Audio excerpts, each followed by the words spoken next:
Ta teden smo prejeli zanimivo vprašanje Igorja iz Polzele, ki ga zanima, če je treba za izpuh dodatno skrbeti. Igor, čist simpel, seveda je treba. Veliko vlaknin, malo hidratov in malo soli, brez gaziranih pijač, pa bo izpuh ok. Kaj? Izpuh na avtu? A ja, to pa ne vem, to moram pa vprašati. Avto, ki imamo to z notranjim izgorevanjem, da se to ustvarja neki plini, gorivo, kisik, zrak, nekaj mora ven. Tudi dimnik doma, ko kuriš, mora nekaj ven.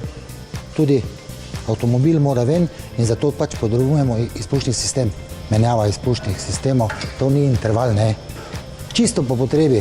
5 let nekje je nekaj doba, ki bi naj izdržalo, oziroma 100 000 prevoženih, ampak, ko sem že rekel na začetku, ni intervalno. Odvisno pa tudi od samega voznika, kako vzdržuje vse skupaj. Ne samo izpušni sistem, komplet vozilo.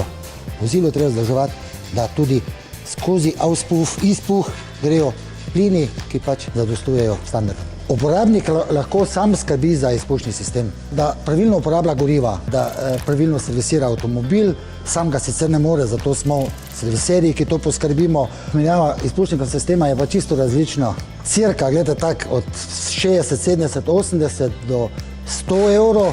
Zdaj pa, ko ni to samo en del izpušnega sistema, ker so tu eni sistemi vmes, je to naprimer katalizator, ki je tudi do 500, do 600, 700 evrov. Potem imamo sisteme, ki so že PDF filter, ne, ki še je dražji, ki je pač tisti, ki nekako poskuša pa kemijsko uničuje še tiste delce, ki bi sicer šli skozi izpušni sistem, ne, ki so pa tudi cena od 1000 pa do 1600 evrov, čisto odvisno od proizvajalca.